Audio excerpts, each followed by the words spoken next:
इसी दिन देखने के लिए मेडल लेके आया, तो मैं चाहूंगी कि देश का कोई खिलाड़ी मेडल ही ना लेके आए कभी। एक हमारा भाई उठा ले गया था, उसको पता ही नहीं वो कहाँ है कैसा है। इतनी दूरदर्शी कर रखी है हमारे यहाँ पे। एक और वो एसपी कौन था जो हाथ दिखा के धमकी दे रहा था कि मैं देख लूंगा तुमको। हर पुरुष को अधिकार है क्या गाली देने का या लड़कियों के साथ बदतमीजी करने का? आप ही बताओ ना, हम क्या करें? क्या मतलब क्या सम्मान रह गया है क्या देश में? महिलाएं खत्म कर दो या तो इस देश को जरूरत नहीं हो तो। रोटी भी नहीं खाई अभी तक किसी ने। कमिश्नर के इतनी अक्ल नहीं है क्या? अगर लड़कियां यहाँ धरने पे बैठी हुई थी या महिला पुलिस की 24 घंटे ड्यूटी होनी चाहिए। मैं सभी देशवासियों से पूछना चाहता हूँ, अगर हमारी बहन बेटी सुरक्षित नहीं है तो इस देश में कौन सुरक्षित? साक्षी मलिक किस तरीके से मेरे से लपटी पड़ी है, किस तरीके से लपटी पड़ी है। अगर उस फोटो को तो आप देखिए कि क्या मैं पकड़ रहा था मेरी कमर की वो पकड़ रही थी मेरी कमर, किस प्रकार से। आज 4 महीने से लगातार 3 महीने 4 महीने से मुझे गालियां मिल रही हैं, और गाली भी कैसी है। देखिए शब्द की मर्यादा देखिए कि मेरा नाम किस प्रकार लेते हैं लोग। हम तो चाहते हैं पार्टी मुझको छुट्टी दे दे, मैं काम करूं पार्टी का ही काम करूंगा, पार्टी का काम करूं, मैं लड़ूंगा नहीं लड़ाऊंगा, क्या दिक्कत है। जब ये पहली बार जंतर मंतर पर आए थे तो इनकी मांग थी कि फेडरेशन के अध्यक्ष अपना इस्तीफा दे दे तो मेरा धरना समाप्त हो जाएगा। 4 बजे ये प्रकरण यौन उत्पीड़न में तब्दील हो गया, और फिर इन्हीं के मांग पर भारत सरकार ने 2 कमेटी बनाई।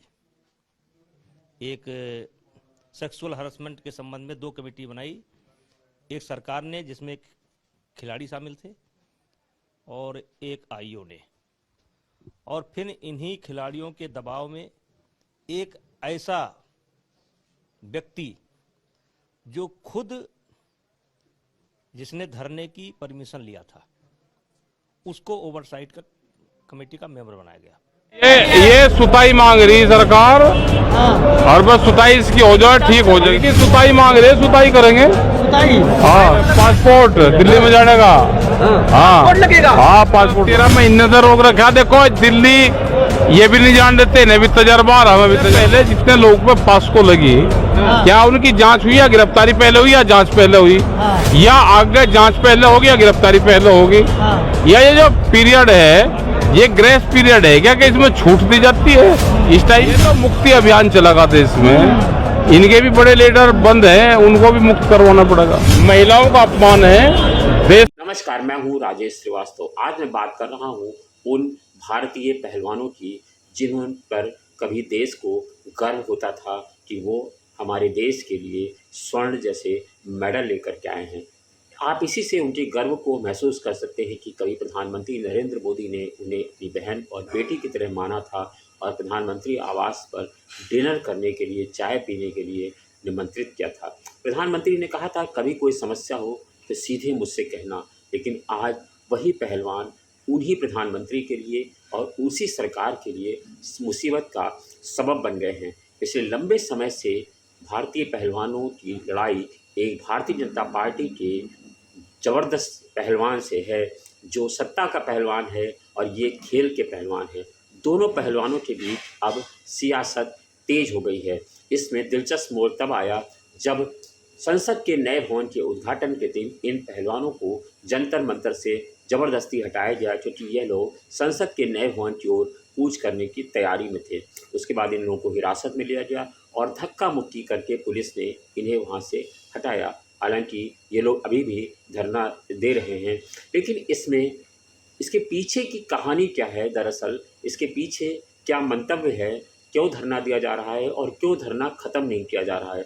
आप वो वक्त याद करिए जब किसानों के 3 कानूनों के उल्लंघन के लिए किसान यूनियन बैठी थी और लंबे समय तक धरना प्रदर्शन चला था। वो वक्त था उत्तर प्रदेश के विधानसभा चुनावों का, और उसके पहले भारतीय जनता पार्टी के नेता और सारी सरकार लगी रही, लेकिन वो आंदोलन नहीं खत्म कर पाई। और चुनावों से ठीक पहले प्रधानमंत्री नरेंद्र मोदी ने आकर के देश के किसानों से माफ़ी मांग करके वो आंदोलन ख़त्म कर लिया था। उसी आंदोलन की प्रेरणा से, उसी आंदोलन की ऊर्जा से, क्योंकि वो किसान देख चुके हैं एक बार सरकार किस तरह से उनके सामने झुकी। हालांकि उसमें किसानों की जीत हुई, लेकिन फिर भी किसानों की जीत नहीं कही जा सकती है। बस इतना हुआ कि 3 कानूनों को रोक दिया गया। उसी से प्रेरणा लेकर के आज ये किसान आंदोलन अब एक नए शकल में पहलवानों के सामने आ गया है। मौका फिर वही है, उस समय उत्तर प्रदेश के विधानसभा चुनाव थे और अब देश के लोकसभा चुनाव होने जा रहे हैं। जब मैं आपसे बात कर रहा हूं तो अब से सिर्फ 8-9 महीने ही बचे हैं जब 2024 का लोकसभा चुनाव की मुनादी हो जाएगी। और आप इससे ही सियासत समझ सकते हैं कि भारतीय जनता पार्टी हो या कांग्रेस हो या मुख्य विपक्षी दल उत्तर प्रदेश का समाजवादी, बहुजन समाज पार्टी, सभी लोग अपने चुनावी सरगर्मियों में जुट गए हैं और रणनीति बनाने में तेजी ले आए हैं। ऐसे समय में जब सारे सियासी दल राजनीति के लिए तेज अपनी धार कर रहे हैं और 2024 के चुनावों के लिए हर रणनीति अपना रहे हैं, तो ये भारतीय पहलवान विपक्ष के लिए एक बड़ा मोहरा है। भारतीय जनता पार्टी के एक सांसद हैं दिग्गज, गोंडा से, बलरामपुर से सांसद हैं, करनैलगंज से सांसद हैं, जिनका नाम है ब्रजभूषण शरण सिंह। वही खेल संघ के अध्यक्ष थे और उन्हीं के ऊपर सारे आरोप चस्पा हैं भारतीय पहलवानों का। जो पहलवान बेटियां देश के लिए स्वर्ण मेडल लेकर आई हैं, उनका कहना है उनका शारीरिक शोषण किया गया है, उनके साथ अत्याचार हुआ है और ब्रजभूषण शरण सिंह के खिलाफ उनके खिलाफ पर्याप्त सबूत हैं। दिलचस्प यह भी है कि उनके ऊपर पाक्सो एक्ट में मुकदमा दर्ज किया गया। पाक्सो एक्ट कानून कहता है कि अगर किसी के ऊपर ये कानून दर्ज होता है, यानी नाबालिग से दुष्कर्म की भावना को देखते हुए ये कानून बनाया गया था और इस कानून में कहा गया है कि अगर किसी के विरुद्ध ये कानून मुकदमा दर्ज होगा तो बिना किसी जांच के उसकी तत्काल गिरफ्तारी होती है और उसको फिलहाल 6 महीने तक तो जमानत नहीं मिलती है। लेकिन ब्रजभूषण शरण सिंह के खिलाफ इन कानूनों में, इन धाराओं में मुकदमा दर्ज होने के बाद वो अब तक खुलेआम घूम रहे हैं, उनकी गिरफ्तारी नहीं हुई है और भारतीय पहलवान इसी को लेकर के आंदोलनरत हैं। उनका कहना है कि ब्रजभूषण शरण सिंह की पहले गिरफ्तारी की जाए, लेकिन अब तक वो गिरफ्तार नहीं हो चुके हैं। ब्रजभूषण शरण सिंह मामूली सांसद नहीं हैं। ब्रजभूषण शरण सिंह भारतीय जनता पार्टी के वो सांसद हैं जिनकी पैठ उत्तर प्रदेश के कम से कम 6 से 7 जिलों में है, यानी कहा जाए तो 6-7 सांसद सीटों पर वो अपना प्रभाव रखते हैं, जिसके चलते भारतीय जनता पार्टी बहुत फूंक कर कदम रख रही है। इसीलिए उन्हें अब तक नहीं गिरफ्तार किया गया। बार बार ये कहा जा रहा है कि जांच हो रही है, जांच में अगर पुष्टि पाई जाएगी तो जरूर उनकी गिरफ्तारी की जाएगी। उधर दिल्ली पुलिस का कहना है कि फिलहाल ब्रजभूषण शरण सिंह के खिलाफ कोई ऐसा साक्ष्य नहीं मिल रहा है जिससे कहा जा सके कि उनके खिलाफ पाक्सो एक्ट बनता है, इसीलिए उनकी गिरफ्तारी नहीं की जा रही है। ब्रजभूषण शरण सिंह खुली चेतावनी दे रहे हैं। उनका कहना है कि अगर कानून ये साबित कर दे कि मैंने किसी के साथ गलत किया है तो मुझे फांसी पर लटका दिया जाए, मैं हंसते हंसते फांसी पर लटकने को तैयार हूँ। भारतीय पहलवान और मैं अपना नार्को टेस्ट कराने को तैयार हूँ, लेकिन वो कहते हैं शर्त ये है कि इन पहलवानों का भी नार्को टेस्ट होना चाहिए। लेकिन कानून की धारा तो यही कहती है कि जो पीड़ित है उसका नार्को टेस्ट नहीं होता है, जिस पर मुकदमा है, जिस पर आरोप है, उसका नार्को टेस्ट होता है। लेकिन फिलहाल सरकार इस पर बहुत फूंक कर कदम रख रही है और ब्रजभूषण शरण सिंह के मामले में सरकार हर कदम रखने से पहले सोच लेना चाहती है अच्छी तरह से कि 2024 के चुनाव में उसका नुकसान तो नहीं होने दे जा रहा है। इस आंदोलन, इस पूरे खेल में एक नया गेम चेंजर के रूप में सामने आए हैं राकेश सिंह टिकैत। महेंद्र सिंह टिकैत के बेटे राकेश टिकैत भारतीय किसान यूनियन के अध्यक्ष हैं और वो अब इस लड़ाई में कूद पड़े हैं। वो इस लड़ाई में तब कूदे जब इन खिलाड़ियों को जंतर मंतर से जबरन हटाया गया और उन लोगों ने कहा कि अगर ब्रजभूषण शरण सिंह की गिरफ्तारी नहीं होगी तो हम अपने मेडल हरिद्वार में जाकर के गंगा में बहा देंगे। तभी राकेश टिकैत वहां पहुंचे और इन पहलवानों को जो हरिद्वार पहुंचे थे अपना मेडल गंगा में बहाने के लिए उनको रोका, समझाया और कहा कि हम आपकी लड़ाई लड़ेंगे, आपका मेडल देश का मेडल है और आपकी मेहनत का नतीजा है, किसी सरकार के उपकृत करने का नतीजा नहीं है। इसके बाद वो खिलाड़ी माने और राकेश सिंह टिकैत ने खाप पंचायत की और कई जिलों के, कई राज्यों के किसान उसमें जुटे, जिसमें हरियाणा, उत्तर प्रदेश, पंजाब, राजस्थान के किसान थे और इन सब लोगों ने मिल करके अब किसानों के पक्ष में लड़ाई शुरू कर दी है और एक चेतावनी दी है कि अगर 9 जून, जी हाँ याद रखिए 9 जून तक ब्रजभूषण शरण सिंह की गिरफ्तारी नहीं होती है तो पूरे देश का किसान जाट आंदोलन अब ब्रजभूषण शरण सिंह के खिलाफ पूरे देश में आंदोलन करेगा।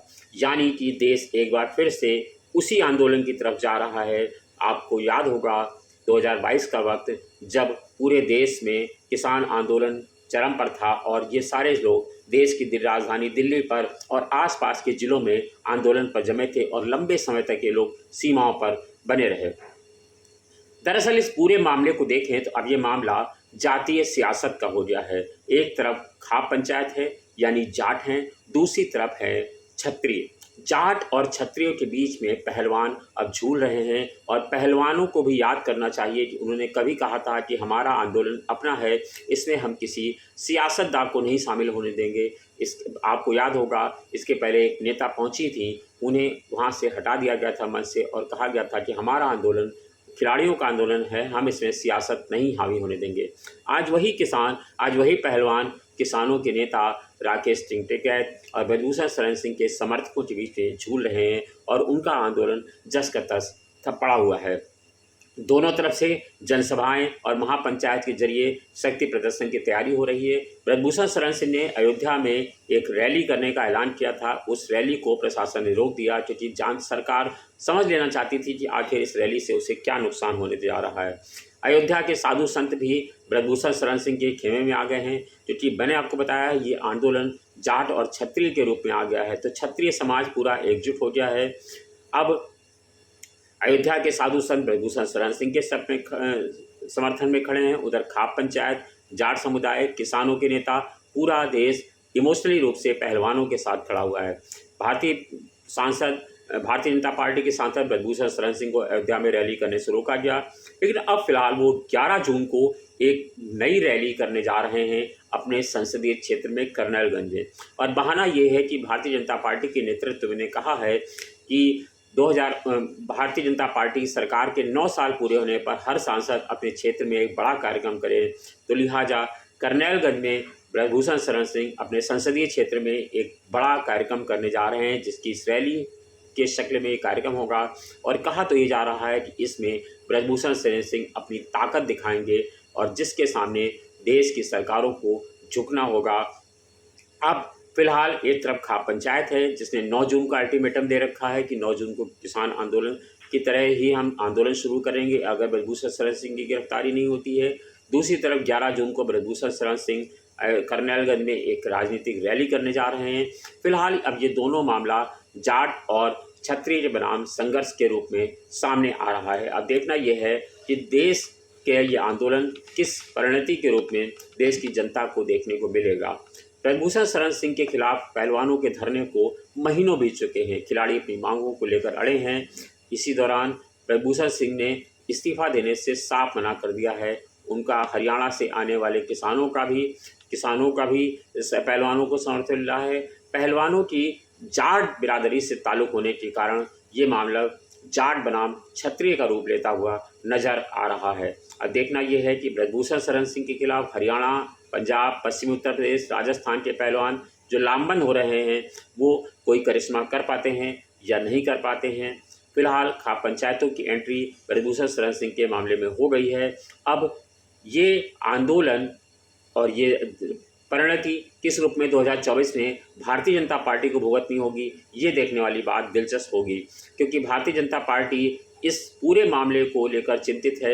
एक तरफ अगर ब्रजभूषण शरण सिंह नाराज होते हैं तो उसका उत्तर प्रदेश की 6-7 सीटों पर असर देखने को मिलेगा, और अगर ब्रजभूषण शरण सिंह के खिलाफ कार्रवाई नहीं होती है तो जाट आंदोलन की तरह, किसान आंदोलन की तरह एक बार फिर से आंदोलन होगा 2024 में, और जिसका भी खामियाजा सरकार को ही भुगतना होगा।